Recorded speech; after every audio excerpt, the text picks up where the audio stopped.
This interview with President Donald J. Trump is sponsored by Thor Metals Group, an American-owned and customer-approved precious metals provider. Thor Metals Group specializes in investment-grade gold, silver, and platinum, and the precious metals IRA to protect your portfolio from chaos.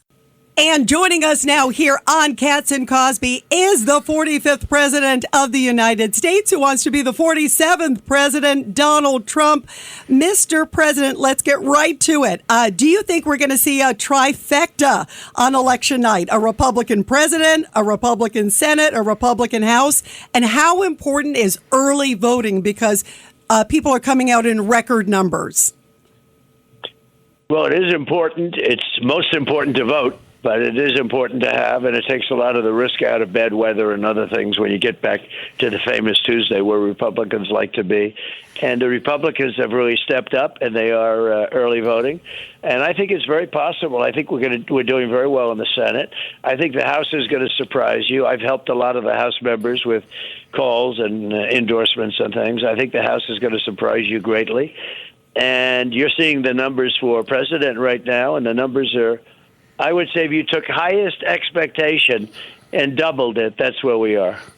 This morning, Michael Whatley was on Maria Bartiromo, and he was excellent, and he talked about that the Republicans are very well prepared to have people at every polling site to make sure there's no bad voting going on.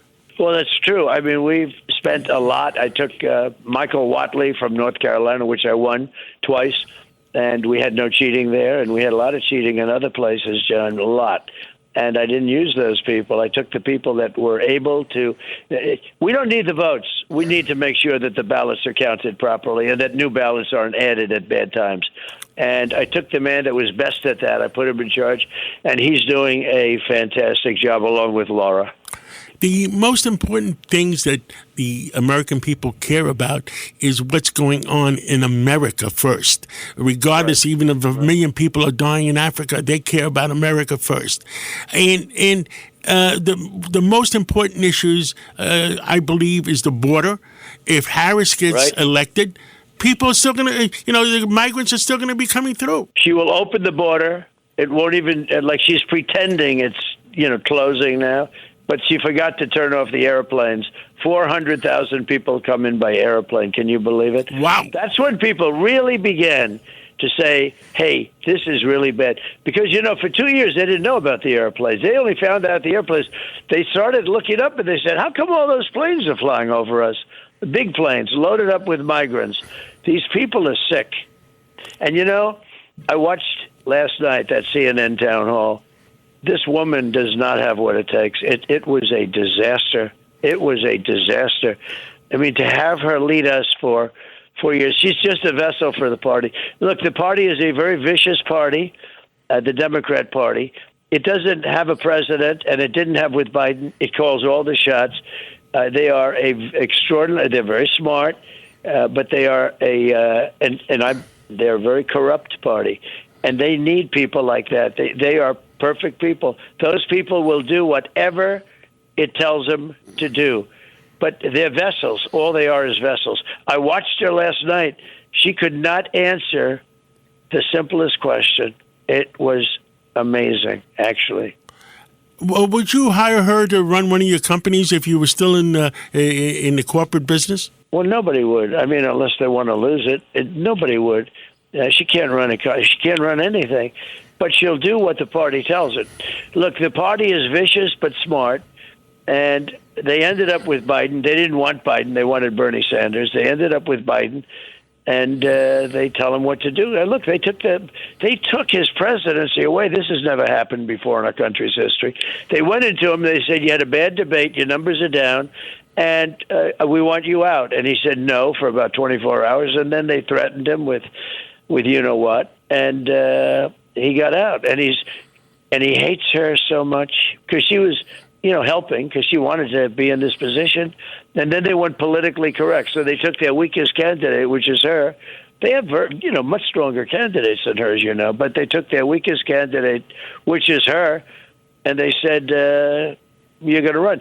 They didn't have the guts to put their best candidates in because they didn't, they wanted to be politically correct with her. She was vice president, even though she got no votes. Think of it. Biden got 14 million votes. She got no votes. She was the first one out. She lost. She quit before Iowa. She never made it. Most of them made it to Iowa. She never made it, and they picked her. And I always say they're the threat to democracy. They always do this threat to democracy. They don't believe it. It's just a soundbite. With me, they don't believe that. I'm a threat to democracy. They're the threat. They weaponize government. The things they do are horrible. Even the way they took him out of office, they say, Joe, you're out. We're making a change. He said, you can't do that. They said, yes, we can. And it was Schumer and Pelosi, largely, in case you have any questions. Crazy Nancy. Well, it was a coup on the United States of America that nobody's calling it a coup yet. I don't think you need the coup. They basically stole the elections. It's almost better. Half the people don't know what a coup means. We think they do. They don't. But they basically just said, you're out. They stole the election from the president, and he's angry about it, and he knows it. And it's blown up in his face. Yeah, President Trump, she really had some strong language last night. I mean, it was stunning at the town hall. She called you a fascist.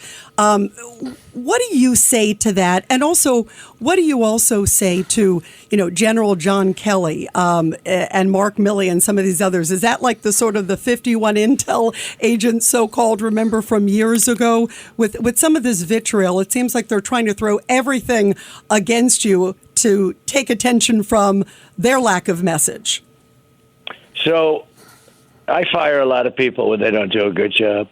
When you fire people or let them know they're no good, like when John fires somebody who's running his stores and and when they call that person will always say bad things about you. And I fired people in many ways. I've gone the nice way, take your time, have lunch, talk about it, fire them. And I fired people like, you're fired, get out. It doesn't matter. When you fire people, they never say well, especially me, because with most people, when they fire people, nobody cares. They're not going to go. With me, if I fire somebody, they've got every newspaper in the world talking to him to see if they can get him to say something bad. John Kelly was a stupid person. He was a stiff. He had no anything. He had very little. He had two things. He was tough, but ultimately became a marshmallow. At the end of his time, I fired him. He sat in his office, and he was as weak as anybody I've ever seen. But he was a bully, and bullies are that way. He was a nasty bully, and I realized I didn't like him, pretty quickly and was stopping paying attention. But he was a bully who made up stories, and I saw him lying when he was in the administration. I thought it was really amazing. I have so much stuff on the guy, but I don't want to waste a lot of time with that. But John Kelly was a man of rather low intelligence who was a tough guy who became a marshmallow. At the end, the guy couldn't even talk. The other stuff is, like a guy like Jesper. Jesper was a weak guy. I called him Jesper because he said yes to everything. His real name is Esper. He was a very weak person, weak and ineffective. He was recommended by a man who I liked, but he gave me a bad recommendation with Jesper. He was like a woke guy. But he wasn't. And many of these people don't know me very well. They really don't know me very well. I have guys all the time that go on and they say they're telling about Trump, and I've never even met him. Or maybe they were in a room or something with me for a couple of minutes. Remember this. And Mattis also was he had this reputation of, first of all, his actual nickname was Chaos. And I changed it. I said Mad Dog or whatever I changed because I said, that's a bad name to have the name Chaos. Is that really your Trump, name? I said, President Trump, it happens to everybody. Any businessman that fires anybody is going to get that reaction. Right. And you've had it many times. I've had it many times. Every businessman, no matter who the CEO of companies are, when they do that, it happens to, and that's the way it is. Now, the other important item. But let me just finish on Mattis. Mattis was just a guy that wouldn't get it done, and Milley was a total dope. Milley was the one that said, leave them all of our equipment in Afghanistan. He told me that. I was getting out of Afghanistan. I was the one that planned it. It was beautiful, but we're going to take the military out last. They took the military out first, That immediately killed everything. You can't do it. You know, I didn't have one soldier killed in Afghanistan for 18 months. There was nothing like it was. I dealt with Abdul, the head of the Taliban, but they left all the equipment. And Milley told that to me, sir. We should leave the equipment behind. I said, why would you do that? You mean you'd leave $150 million brand new jet fighter behind? Yes, sir. It's cheaper. And then I realized he was an idiot. He was a very stupid That's guy. very and dumb. What he did with That's and what very he dumb. did with China, John. Yes. What he did with China. He gave and him that's all all that. They documented. gave him all that product. He gave him all those military things and gave him the base. No, what he did, number one, they gave him the base. But what he did, worse than giving him the base, because I was keeping the base. It's called Bagram. Yes. I was keeping because it was 1 hour away from where China makes it. No, but he would talk to China about things. What he did with China is, very dangerous. Look, Milley was a dummy. And Milley should have been fired after Afghanistan. Milley and the whole group, everybody should have been fired after Afghanistan. But, Rita, one thing. So I'm glad John did mention that. When we fire people, now the one slight advantage that John has is he's just slightly less famous than me, so people care a little bit less. That's why I bought the But with radio me- station. Yeah, right. He's become famous. That's true. He's become famous. It's a good station too. Let me tell you, people listen to that.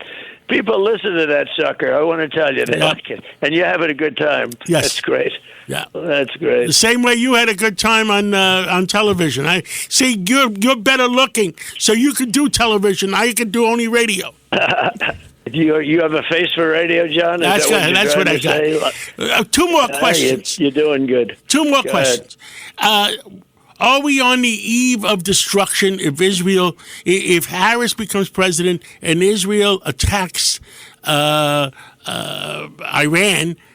again? Are we on the eve of destruction? If we listen to Harris and Biden's been wrong on this stuff. We don't have to say it. Everybody knows. 40 years. For 50 years, everything he's ever said is wrong, and he was wrong here. He's wrong on everything.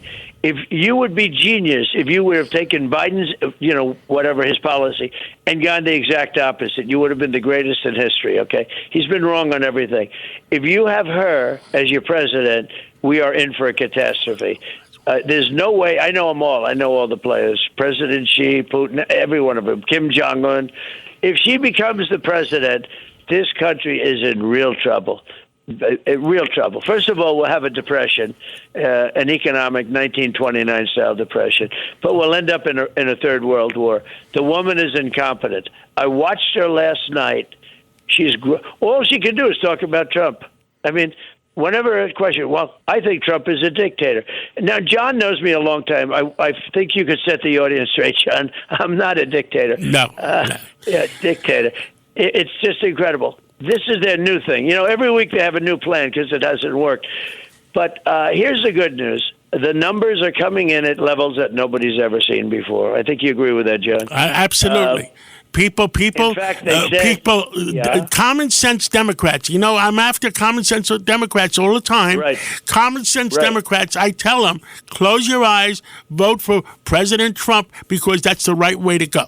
Yeah, well, that's the right way to go, and we'll have a great country. We're going to have a great 4 years, and you're going to be happy, and everybody's going to be happy. The other way, John, I'm telling you, we'll be in World War III. We'll be in World War III plus. That's what I'm afraid of. Have a double. That's what I'm afraid of, that something is going to happen.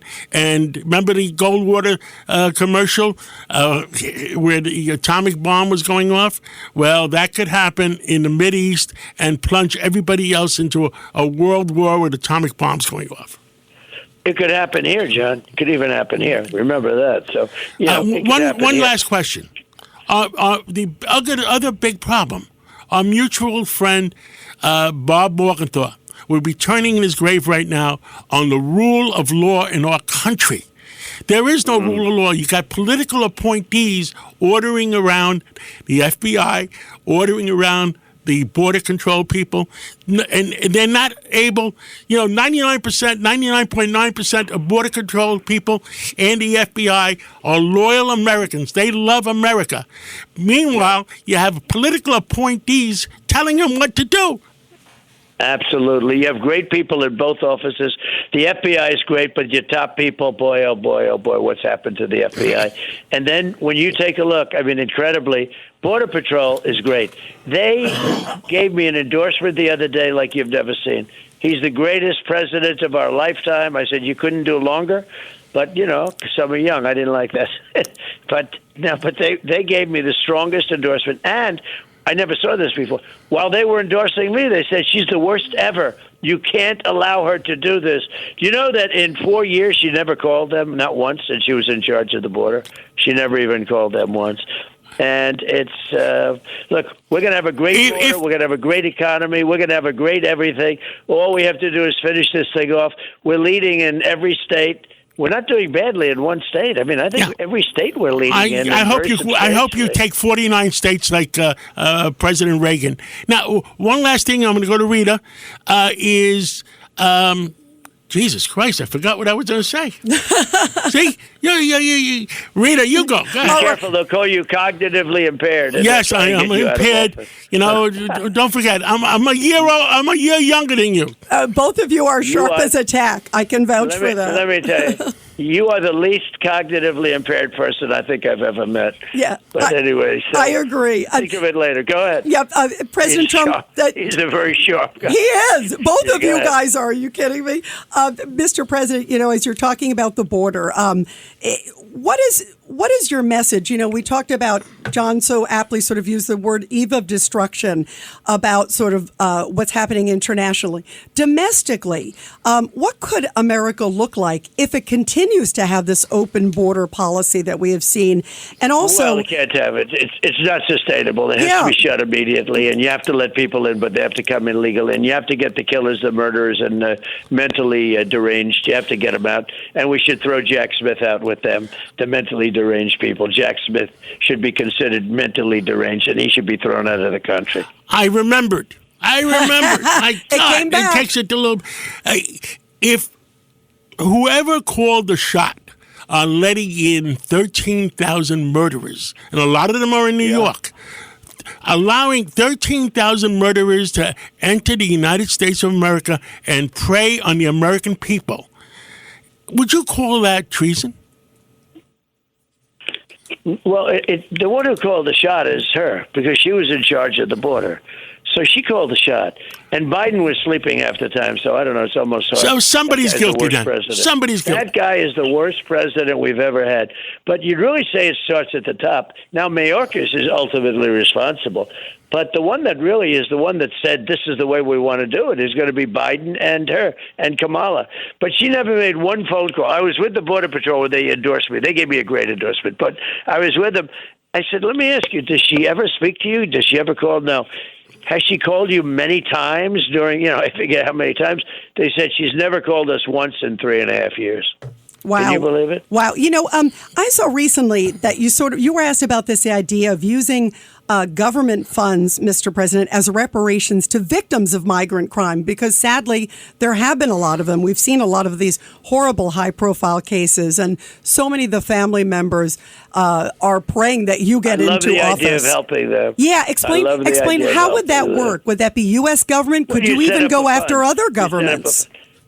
I mean, when you take a look at Laken Riley and the family, I could name 15. I know a lot of the people. I met a lot of the families. I felt they had an obligation to do it. They'd call me. The people call me because they say I'm the president. It's sort of sad. They don't want to deal with him. First of all, they don't get called. But when they do, they don't even want to talk to him. They won't even talk to him. And I get to know a lot of families and what they're going through. Their daughters were killed. Their sons were killed. The 13 that were killed in Afghanistan should have never happened. And it's amazing. I just get to know these people. They call me, and so many times they call me, and I have to take their call because it's they lost their daughter, they lost their son. It's so sad. It's so tragic what happened. These people are coming over in droves, and they're really they're murderers. We got 13,000 murderers. We've got drug dealers at levels that nobody's ever seen. Who would take these? Who would take them? John, who would take these people? We have terrorists coming in, and they come in and they don't even examine them. They just let them walk through. Well- John, it's called an open border. And if they were in, you'd have 200 million people instead of 21 million people. Don't In forget, Venezuela 21 million Venezuela opened up their jails, and they sent everybody to us. A lot of them in all New of York. that- Yeah, so Yep. could there be you know what? reparations from U.S. or somewhere else, Mr. President? Well, listen, in Venezuela, they opened up their jails. They took, and it's, tough. They run it tough. They took all of their street gangs and they dumped them into We have them in the New United York. States. We have them in New York, You Mr. got 'em in President. And they're tougher than anybody we have. We don't have gangs that tough. And the know police that. department has to be able to deal with it, and they're not capable. It's going to take more to help New York than that. What can you do to help the inner cities that have become jungles? Well, it would be great if we had the proper leadership, which we really don't. If you take a look at, Chicago, the various places, it's incredible. But we're going to help them, and we're going to have to strengthen up the police. The police are great. They're sitting back. They want to do their job. But if they do their job, they lose their pension. They lose everything, okay? Their house, their pension, their families, they lose everything. We're going to indemnify the police. We're going to let them do their job because they can do it. They want to do it. Like Border Patrol wants to do it. Border Patrol is standing there watching people come in that they're looking at. They can just smell it, that they're horrible criminals. They're coming in, they're criminals. Do you know that Venezuelan crime is down 72%? And the only reason it's not down further is because the ones that they haven't brought out yet, but they're bringing them all out. They won't have any criminals. Every one of them is going to be in this country. It's not conceivable, John. John, in business, we always know what the other side wants. We have to sort of It's not conceivable that people would have allowed this to happen to our country. These are bad people, and that's why she's getting crushed in the voting. They're trying to Far worse change. than the polls. They're trying to change the American way of life, and we're not going to allow it to happen. And I understand your people are yelling at Rita that the time is up, so I'm going to give it to Rita. But we can talk for another hour. But Absolutely. And Mr. Rita? We can talk for a long time. And Mr. President, before we can let you talk, go, but we have to act. John, Yes. we can talk, but we have to act. This is serious. The people are coming in right now. They're being flown in by airplanes over the top. Can you believe that? 400,000 people came in by airplane. They were talking about the border airplane. We've got to act. This is not sustainable for any country. remember Bill Fugazi? At least we should know Ellis Island. At least we should know who's good and bad. We can't just let murderers and drug dealers in. yeah, absolutely. You absolutely. and I got the Ellis Island medals together, right? Absolutely and it was correct. a great thing, and we had a spirit for the country. Today, they don't even talk about things like that. That was a beautiful thing you just mentioned. It was beautiful the way that was done. It was a great honor, and they don't talk about that anymore. Today, they just come in through the border, and they just come in. Anybody can come into our country. Without checks and balances. We're going to get them out, John. We're getting them out. I'm there on your side. it's not- I'm there next to you, Mr. President. Not sustainable. Absolutely. We Okay, want to have a that's good. safe country. And before we let you go, Mr. President, Madison Square Garden coming up. How important, how special is that to you personally? We know how much you love New York, but what is that moment going to mean to you?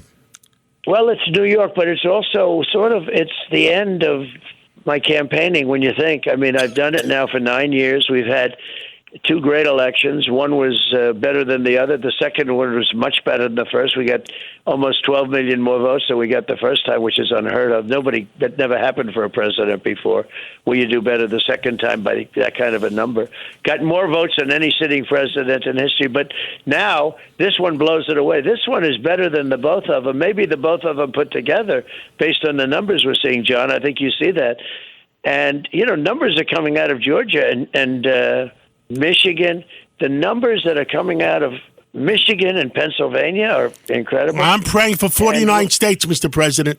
We got to outdo. Well, whatever it is, look, you know what I want? I just want the victory. I want to have a victory where we can start stopping people from pouring into our country that are, that like shooting people and killing people and all the other things. It's insane what we've allowed to happen to our country. It is insane. Makes no sense. Well, we are so grateful to you, Mr. President. We are watching closely and can't wait to see what happens on election night. And have a great rally there at Madison Square Garden. And I'll see and you good luck both on election night. Yes, you will. Yeah, and maybe at Madison Square Garden if you'd like. But it's going to be great. They sold it out in 3 hours. But you sold more than Billy Joel. Great. Yes, exactly. Billy Joel's crying. I know, that's right. That's right. We sold more than anybody. Anyway, well, I think it'll be a great time. And it's going to be really a celebration of the whole thing, because it's coming to an end a few days after that. The campaigning, I won't campaign anymore. Then I'll be campaigning to make America great. In other words, then I'll be calling guys like John, and I'll say, what do you think of this, John? I want to because John's a great businessman, and John's got great common sense. John can answer 99% of these questions better than anybody in government. I agree. And, see, I know the real John.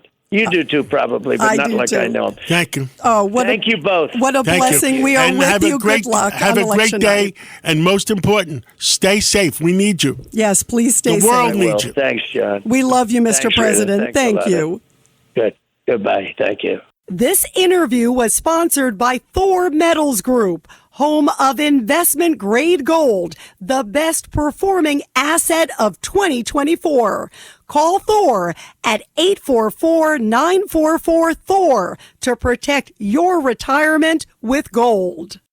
And now a message from our sponsor, Thor Metals Group. Gold prices have been breaking records all year, and with the election hanging in the balance, war on multiple continents, a shattered U.S. border, and the American dream slipping away, smart investors are holding gold to protect their wealth. Call Brandon Thor right now at 844-944-THOR for the industry's best price on gold. That's 1-844-944-8467. Go to buythorgold.com. That's buythorgold.com.